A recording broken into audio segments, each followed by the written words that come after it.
So again, thank you for coming.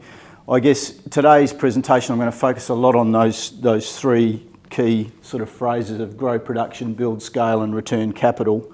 That's our strategic, focus, and it's aligned, it's nothing particularly unusual. It's aligned with what all modern E&P, oil and gas E&P companies are doing today, but it is the capital returns part of that those KPIs, if you like, is a relatively new phenomenon. In fact, it's probably really only been the last 10 years that shareholders have been pushing across the gambit of large and medium-sized listed public companies in the US for some mechanisms to return capital to shareholders. That does present challenges because returning capital can clash with the sector's inherent volatility. We basically search for, find and produce oil and gas. There's a lot of moving parts in that whole process, and then ultimately when you do make a discovery and you are in production, you then have to deal with the volatility of the commodity price. So returning capital is not something that comes naturally to executives in the E&P space, but it is something we've all recognised we have to do, and we are doing it, but it's not necessarily a straight line path. You can't always, in terms, if you look at your lived experience as a shareholder of Brookside, we've been very successful at growing production, somewhat successful at building scale, and somewhat successful at returning capital. If you go back and look at 2023, we were able to conduct a buyback in 2023. 2024, we had a very large capex spend on our FMDP project, so we weren't able to return capital. 2025, I'll talk about the outlook for 2025 and what that means in terms of our ability to return capital. So they're the aspirational things. They're the three things we need to do to be a success, and we need to be able to, where we can, do all three at once. And I guess the point I'm trying to make here is that the uncertainty in the market, volatility in commodity prices, sometimes makes the third one, returning capital, a challenge. Looking at the price of oil, and if you look at the inflation-adjusted price of oil today, we're at, which is, I guess, topical given what I've just said about the volatility in commodity prices. We're now at 20-year lows, excluding what happened in 2020 when the oil price went negative. We're on an inflation-adjusted basis. The oil price of oil today is the lowest it's been in 20 years. So, if you think about that in the context of your investment in our company, it probably helps you to understand why it is that the share price is not responding to the good work we're doing. The good news is that we're prepared for this. Over the last 10 years, we had a very disciplined planning approach that's put in place a very solid, strong business that's built to thrive in exactly these kind of periods of time when the commodity prices are volatile. So we're in great shape. We've got a very strong balance sheet. We've got a good sort of beginnings of a production base. And most importantly, we've got very high quality assets that, when we do develop them, return high margins when the prices are high. So in terms of our capital allocation going forward, again, we need to be able to do all three of those things, but it's not necessarily a straight line. We're remaining conservative in terms of our capital allocation, and returning capital to shareholders is definitely front of mind, but as I say, we have to be able to do all three to be successful. Given where the current outlook is, we're really easing off the pace. If you think about it, I guess to paraphrase the words of the very successful the CEO of the very successful $40 billion market cap Diamondback Energy the other day came out and said, to talk about it in terms of a driving analogy, we're barreling down the highway towards a red light. We're prepared to stop at the red light, but at the same time, if the light turns green, we're ready to get back on the accelerator again and keep moving. So we have to be up on our toes. We have to be looking at what the oil price is doing. We've got a limited amount of inventory, so every barrel of oil we sell at these low prices is one that we don't get to sell at higher prices in the future. So we really have to keep that in mind as we move forward. In terms of the outcomes last year, we achieved record production, 1,400 BOE a day average for the year, which was a pretty remarkable outcome for us. We're happy to reaffirm that full field development peak production rate of 6,300 once all the wells are drilled and completed and online. All right, on to slide 2. So, quick scan through the disclaimer and the forward-looking statements. We do make a number of statements in the presentation about the outlook and about what we're planning. They are exactly that. They're forecasts and plans, and they're subject to change. So I would encourage you to take your time, whether it's not this morning, but you know, it's available on the website. So take your time to read and understand that we do make forward-looking statements in this presentation, and they are subject to change. All right, Chris, on to 3. So you know most of this stuff, so I won't dwell on it. So founded in 2015, so nearly 10 years old. We'll be 10 years old in August. It's been a long journey. I understand that for shareholders, and I know that it's frustrating. It's frustrating for the board. It's frustrating for me as a shareholder. But we are in a fantastic position. We're a free cash flow generating business. We're a pure play focused on this particular part of the Anadarko Basin, which is now the focus of a lot of attention from some of the very successful E&P companies, listed E&P companies in the US. And we're uniquely positioned to be able to execute on those 3 things of growing production, building scale, and returning capital. So in terms of, go on to slide 4, please, Chris. In terms of the snapshot, cash balance at the end of the last quarter was just a little bit under 13 million. Share price was 37 cents. Market capitalisation of 35 million Australian dollars, so about 20 million US dollars to put that into sort of US dollar context, 96 million shares on issue. Our Q1 net production was just a little bit over 1,900 BOE per day, significantly up from our 2024 average, and we generated operating income of 4.5 million in the quarter. In terms of the share price, liquidity is still weak. We still don't, in terms of the volume of shares traded on any given day, the liquidity is low, and we are continuing to trade below the intrinsic value, but we do have a number of catalysts in the short term that we're hopeful will help to close that gap. Slide 5. So there's a couple of slides here that really looking to focus on annual 2023 to 24 comparison, and then Q4 last year and Q1 of this year. And really what I guess I'm trying to highlight here is this notion that of the volatility and I guess the somewhat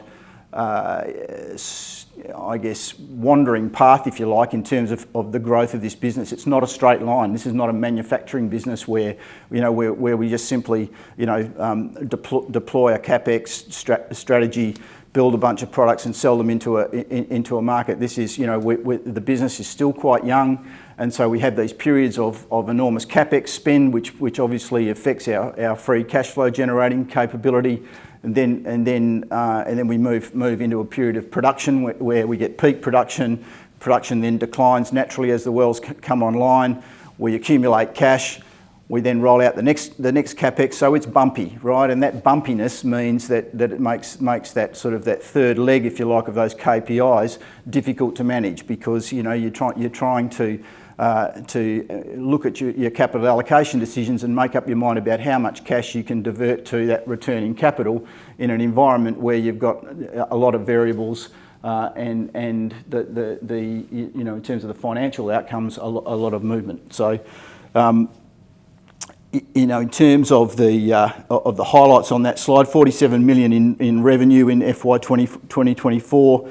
EBITDA of 18.5, capex was 36.8 million in last year, and the free cash flow was negative 16 million, obviously due to that elevated capex in that year. Pleasingly, our reserves were up 50%, our PDP reserves, so our proved developed producing reserves were up 50% for the year, and we were able to replace 270% of what we produced in the year. Balance sheet remained clean with no debt and very well positioned to enter into the next phase of development. So Q on Q, again, production's down 24%. So this is just illustrating this notion that none of this is in a straight line. We bring all these wells online, they come on nicely, we get the flush production, but then they decline naturally, and so production's volatile. So yes, we've got some flush production, we get the natural decline. So revenue, production was down Q on Q 24%. Realised pricing was up 22%. Which helped offset the lower volumes, and CapEx was obviously significantly lower because we had finished doing the FMDP and we had only just a little bit of that CapEx flowing through in the quarter. Operating costs were slightly higher because of the lower volumes, and I guess the takeaway from this slide is that notwithstanding all of that volatility, we're still maintaining our position as one of the lowest cost producers, across the sector in the US, and that's really the core of what's going to enable us to weather the storm here. If we do see periods of long, sustained lower prices, we're very well positioned to be able to survive and prosper in that environment. So in terms of 2025, prioritising value over volume in response to price volatility, you can see here, we were drifting along quite nicely over the last 12 months in that sort of 70 to 80 range, right in our sweet spot for where we run our numbers corporately. And then, you saw this reasonably precipitous drop off here, and we've now been trading in and around that $60 mark for some time. So we're keeping an eye on that, and we're running models, and we'll see that in the presentation as we move forward to see how that impacts the outlook for us in terms of CapEx spend for the balance of this year and into 2026. Again, balance sheet strong.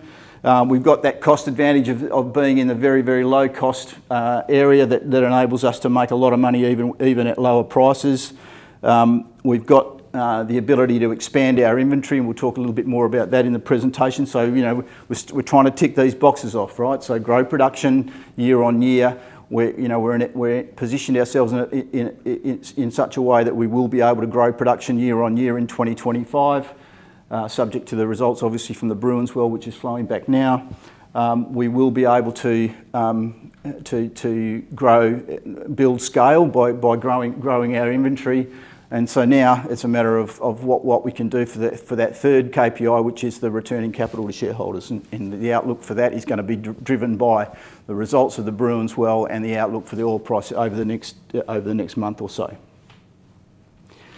So we're very well positioned to deliver on that strategy, and we're ultimately focused on doing that. So this is just a little bit on the macro, just to get to understand where we sit in the broader picture for the industry, so that as a shareholder you can say, okay, yeah, sure, why is my investment not performing as I'd like it to? But then you've also got to step back and say, is it something about the company, or is it something about the sector? And this slide is really trying to show you what's going on in terms of market sentiment, and point out to the fact that globally sentiment amongst institutional investors is at decade lows. In fact, several decade lows. So you can see here. Clearly, the sector is set up for a re-rating. These companies are throwing off a lot of cash. They're even in a lower price environment, they are returning capital to shareholders, and yet the investors are not coming to the sector yet. That will change at some point, but it's a matter of sort of understanding when and having the patience to be able to ride out the storm. So. We acknowledge there's a fundamental disconnect between the value that we've created and the share price, but it's not just unique to us.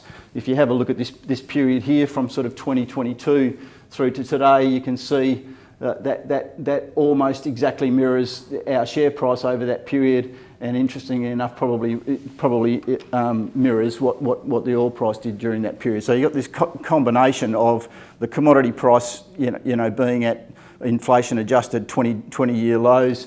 You've got 15-year lows of investor attraction to the sector, and yet the sector's outperforming in terms of cash flow generation and returning capital to shareholders. So a contrarian setup that we think at some point is going to change, and we're very well positioned to take advantage of that when it does.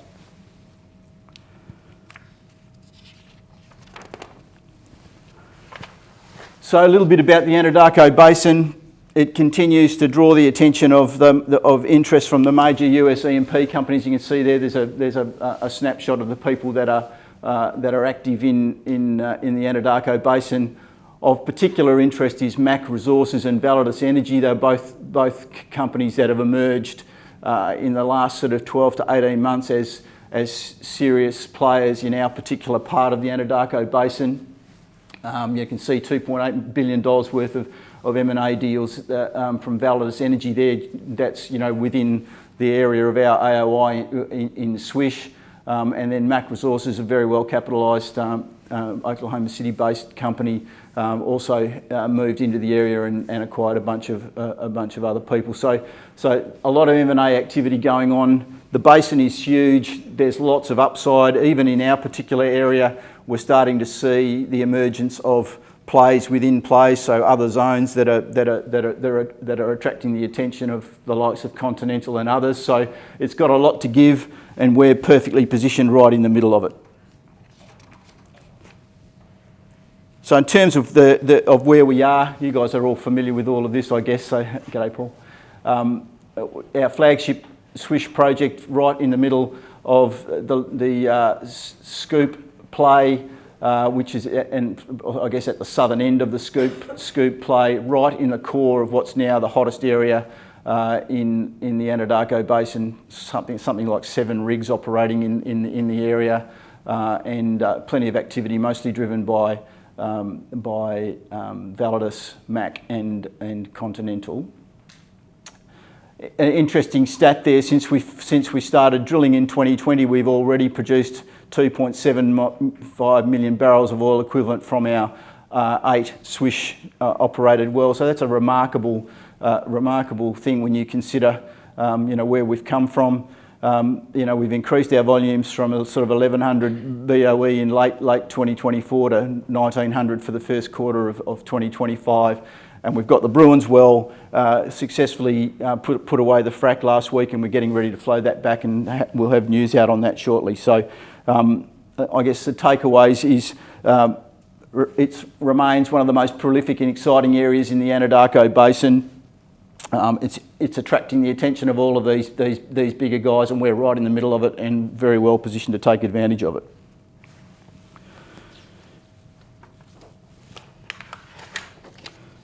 So slide 11, momentum continuing into 2025 following 2024. So obviously we had record production of 2,500 BOE per day on the back of the successful FMDP program, which was the first multi-well pad development that we did in the Flames DSU.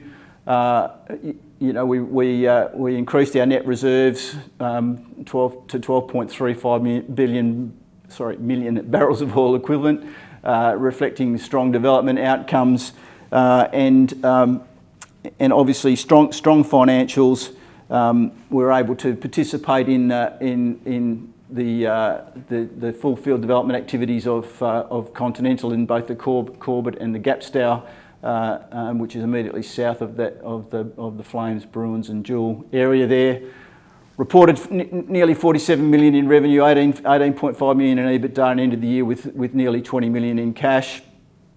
We also continued to pursue land and leasing initiatives in the area. We'll have news out on that over the coming weeks and months, and we're progressing our plans to do a dual listing on the NYSE. So just looking at the Bruins in particular, it's our 9th operated well that we've drilled in the play. Again, a marvellous nod to our operational team. This is, we're a very small team. We've always been undercapitalised. These are, $10 to $12 million US wells that we're drilling out here. and this is the ninth one we've drilled and come in again, under time, under budget, and managed to get all the frac stages put away without any operational issues, and we're now in a position to be flowing that well back. So a marvellous achievement from the team over the last few years, and continuing on with the momentum into the Bruins well.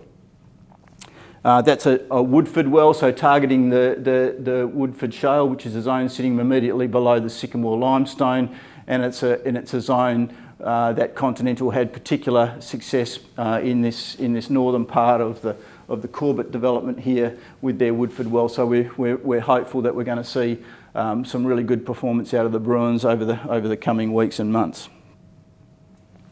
So target zones, just really touching here on what this looks like in terms of the geology. You've got the Sycamore limestone there sitting above the Woodford Shale, and in full field development we're proposing 3 Sycamore wells in that bench, and then up to 4 Woodford wells in the bench below. That's what full field development looks like. And that's what Continental have done in that area to the south, and we're now seeing MAC and Validus both executing similar plans in our little area as they move forward with their full field development. As I said before, Bruins is nearing flowback and testing, so we'll have news out on that in the coming weeks and months. And we're currently basically looking at the outlook for the oil price, and getting ready for what does the second half look like in terms of development activity and into 2026. And so the strategic goal remains the same. We want to be able to grow production, build scale, and return capital to shareholders.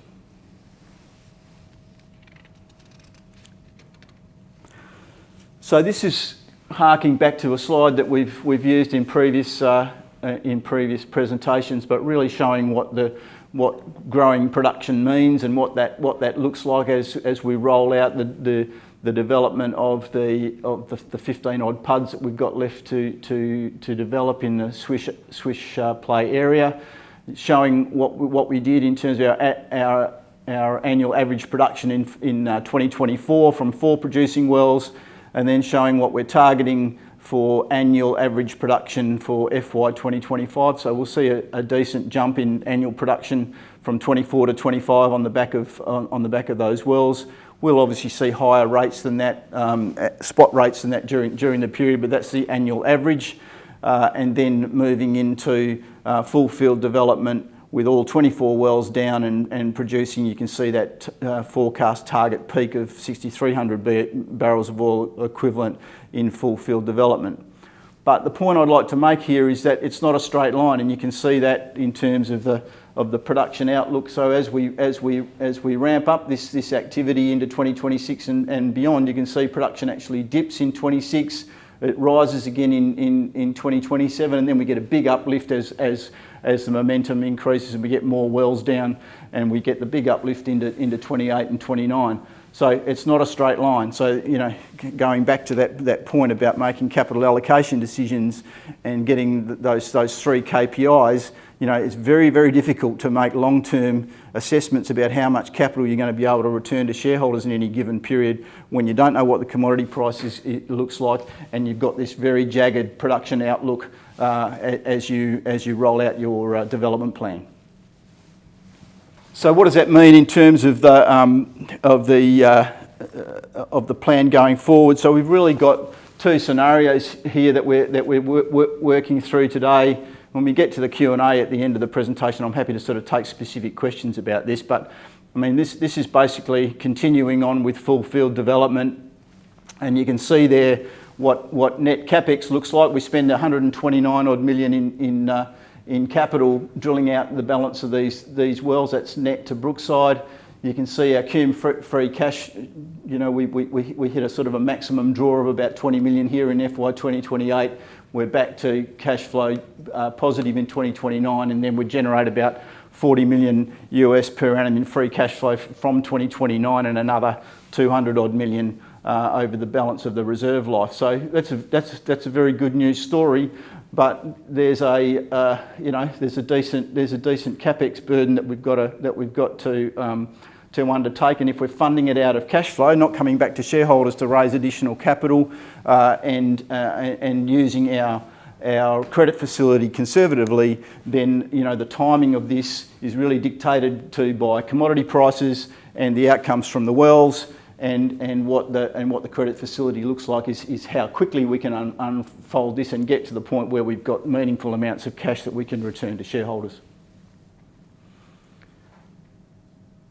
So this is the alternative scenario where we basically say, okay, we're going to preserve capital and pause development, and this is what that scenario looks like. So basically, we've run this at what's called the WTI gas strip pricing. So for WTI, that's about $60 a barrel over the next 5 years. For gas, I think it's in the $3.20 kind of range, and that shows us where we finish capex on the Bruins well, what the net cash flow looks like in FY 2025, and then we start cuming cash pretty quickly over the next 5 years.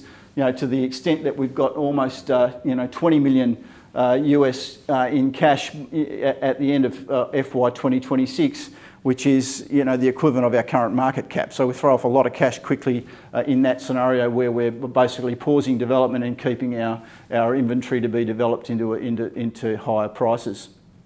We can achieve this outcome with minimal capital risk. So we've got very little capital at risk at any given point in time, because obviously operations are paused. And we've got that flexibility. So when I talked about steaming down the highway, approaching the red light, these are the two scenarios, right? So in one scenario, the light turns green, and we're able to execute the plan on the previous slide. In the other scenario, the light turns red, and this is the plan or an iteration thereof. And I guess what we're trying to highlight here for shareholders is this is not a bad news story. I mean, we generate in the next 12 months, we generate our market capitalisation in cash. We keep all of the inventory ready to be developed into higher prices, and the business is in a very good position. So we've got those strategic alternatives, and we're right in the middle now, up to our armpits in considering the best way forward over the coming 6 to 12 months. A little bit on the reserves. I think you guys are all familiar with this, but we've talked about the 12.3 million barrels of oil equivalent in 2P reserves. I would make the point that even though these reserves are classified as 2P by the independent reserve certifier, all of these PUD locations are located within those DSUs that now have a parent well drilled within them. So we would consider them to be essentially 1P reserves, because they're adjacent to a producing well that's got a production history. So in actual fact, it's listed as a 2P number, but we would consider that to be our 1P number. The takeaways, I guess, it's a substantial reserve base, not yet reflected at all in our current market cap. And if you look at, we've done the work to look at as part of the plans to do the dual listing, we've done the work to look at even in this depressed market, what are our US peers trading at? And small cap E&P companies would be trading at somewhere between $5 and $6 per BOE of EV to 1P, and we're trading at about 2. So there's a significant re-rating to come there just by getting US investors looking at the story and understanding that the fact that being listed in Australia means that the equity is significantly mispriced. Won't spend too much time dwelling on the mugshots of the board. I would like to make a couple of comments. I'd like to even though Shane's picture's not on here, I would like to call him out as being a fantastic addition to the team in the last 12 months, really helping us to lift the quality of our financial statements and and really helping us to transition to the point where we're going to be able to have the systems in place to be able to successfully list on the NYSE, and that's been a lot of hard work from Shane and his team dragging ourselves up to that level of financial reporting. I'd also like to mention the good work that Chris has done over the last 12 months, particularly around, on the governance side of things, and a lot of hard work that's gone into the design of the, from the REM committee point of view of the work that he's done on that side. So thank you, Chris. Behind these gorgeous looking faces, we've also got an actual team on the ground over in Tulsa that does all the hard work. So, hats off to those guys. If you, I know it's very, very difficult when you're sitting at home and you're looking at the screen and the share price keeps going down, but stop for a moment and reflect on Lee Francis and John Schumer, for example, who spent the last 5 weeks living in Dongers, out on location, in the Bruins, on the Bruins location, making sure that that we got the stimulation away successfully. We didn't waste any money. We didn't make any terminal errors that were going to mean that we would lose the well. These are very senior guys that spend a lot of time away from their families to make sure that shareholders' money is spent carefully and that we get the best possible outcome that we can. So, I know it's frustrating when the share price is not performing, but take a moment to reflect on the hard work that these guys put in, and I guess be grateful for that, because it's really what sets us apart. Where, the ability of a team of less than 12 people to be able to bring 9 of these huge wells in under budget and generate the kind of production that we've been able to is a credit to their work ethic and their capability. Just quickly touching on the credit facility, obviously we've got a fantastic relationship with UMB Bank. They're a fantastic partner. They're keen for us to grow. They're happy to stand beside us as a partner as we grow.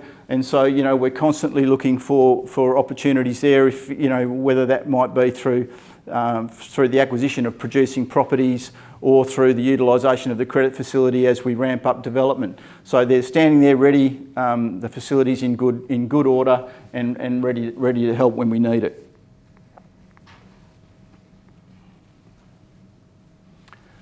So finally, touching on who we are. So, banging on about being undervalued, you guys all know that. You get to look at the screen every day and look at the share price in disgust. But the business model is sound. We are generating free cash flow. We've got high margin reserves in a play that everybody wants to be in. It's highly sought after, and we're in a very strong position to be able to grow production. Even in this modified pared back development scenario for 2025, we're still going to grow production year on year to 1,800 BOE per day average for the year. So we're beautifully positioned to grow production. I think we're in a very unique position with our land and leasing team to be able to build scale. So that's adding additional acreage and additional reserves.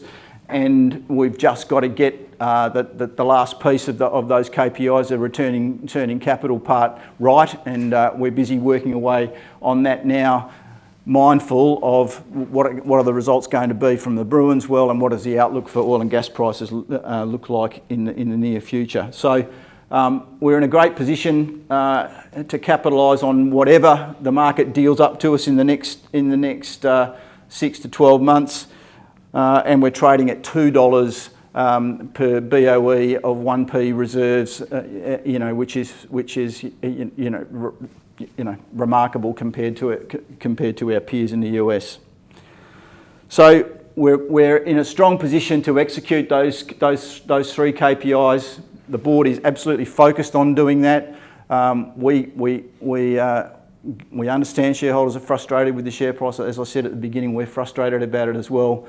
But the business is in fantastic shape, and at some point, we suspect it'll be when we get the New York listing up and running, people will see that valuation disconnect, and we will start to see US investors coming onto the register in large numbers. That should help to close the gap.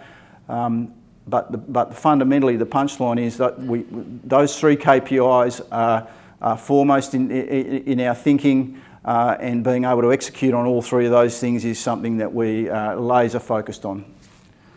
So with that, we'll close.